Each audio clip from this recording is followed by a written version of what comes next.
When I first started telling jokes, I made $25 a night. The first year in comedy, I made $3,000. The third year, I made about $7,200. I became homeless.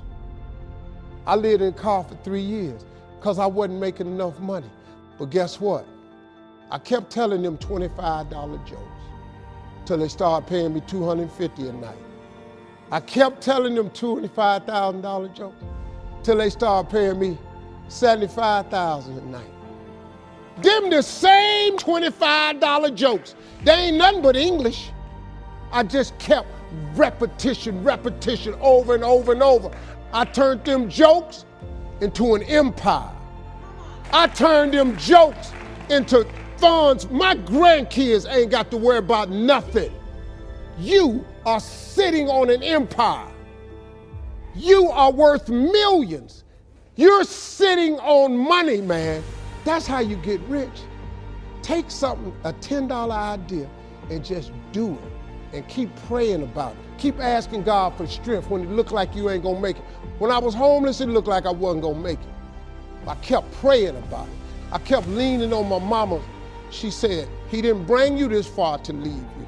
You know, I could have gave up a long time ago. I just kept fighting. God is gonna come through and do what he say he gonna do, but you got to give him something to work with. I dare you to try it.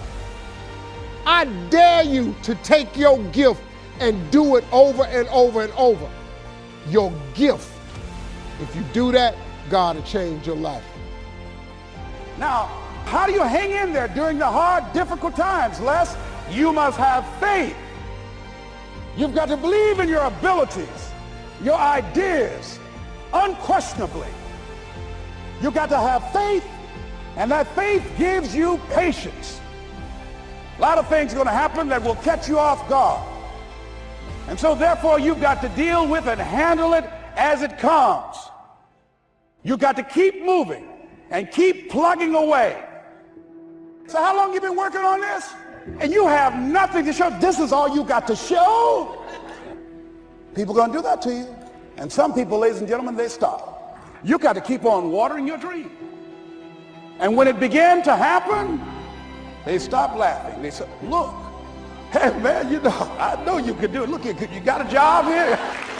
See, during those hard times, when you failed and things didn't work out, they were nowhere to be found. When you're working at your dream, somebody said the harder the battle, the sweeter the victory. See, when it's hard and there's a struggle, see, what you become in the process is more important than the dream. The kind of person you become, the courage that you develop, the faith that you're manifesting. You know it was hard, but you did it hard. If you're going to fulfill your destiny, you have to have a made-up mind that no matter what comes against you, no matter how many times you get knocked down, you are not going to stay down. You're not going to get soured on life. You're going to keep pressing forward, looking for your next victory. The people that succeed are not necessarily the most talented, they are the most determined. When they fail, they don't see that as final. They learn from it and try again. And in life, there's always something coming against us. Disappointments, unfair situations. And too many people just give up and think, well, it just wasn't meant to be. No, if you're going to experience God's best, you have to have a backbone made of steel. You have to have a warrior mentality. Your attitude should be, if I have to stand in faith my whole lifetime, I am not going to give up on what God has put in my heart. When you have your mind made up that you're going to outlast anything that comes against you, then no person, no setback, no betrayal, all the forces of darkness cannot keep you from your God-given destiny. God did not create us to give up when it gets hard.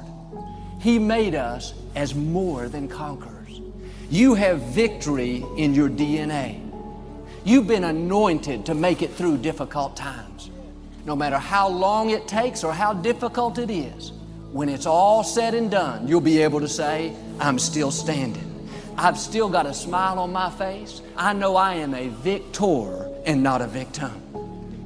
The right spirit is to say, yes, I'm having some big challenges, but I know I serve a big God. So I'm not going to sit around depressed and defeated, thinking about what didn't work out.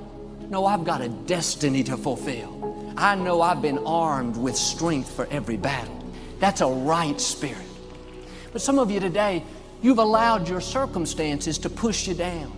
Now you're tempted to give up on what God's placed in your heart. But I'm asking you to dig your heels in and say, no, I will not give up on my dreams. I will not give up because somebody did me wrong. I will not give up because it's taken longer than I thought. I'm going to become everything God's created me to be, and I'm going to have everything God intended for me to have. As long as God has given me breath to breathe, I'm going to keep pressing forward, believing for His very best. I don't understand why this has happened to me. Why was I raised in a negative environment? I don't know why, but I do know this. Nothing that has happened to you can keep you from your God-given destiny. You can take the hand you've been dealt and win with it. God would not have allowed it unless He had a divine purpose. And if you will shake off the self-pity, then God will not only bring you out, but He's promised He will bring you out better off than you were before. I have a friend that's had cancer 3 times. I've never once seen him down and defeated. He has this never say die attitude. He's not focused just on what medical science says. He's focused on what God says. His attitude is, this too shall pass. It's not permanent. It's only temporary. Sickness cannot stay in my body. I'm a temple of the Most High God. He has this holy determination. No matter how long it's taken, he's unshakable, immovable. He's got a made-up mind. Most people, while they're waiting to take the treatment, they just relax, take it easy to get prepared. Not this young man. Every day he'd go out and work out, run. All the while he was envisioning himself healthy and whole.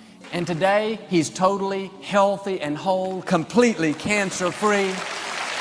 You've got to have a never say die attitude. There may be some bumps along the way.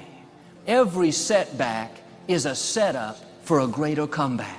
And if you will stay in faith, God will turn every battlefield into a blessing field. You may be in tough times right now, but don't let that cause you to get sour. Don't blame God and think, why is this happening to me? Look that obstacle in the eye and say, you have met your match with me. I've got victory in my DNA. I will not quit. I will not start complaining. My report is this too shall pass. A new season is coming your way. Winter always gives way to spring. A brighter season is right around the corner. Don't give up on a dream just because you don't see anything happening and it looks dead.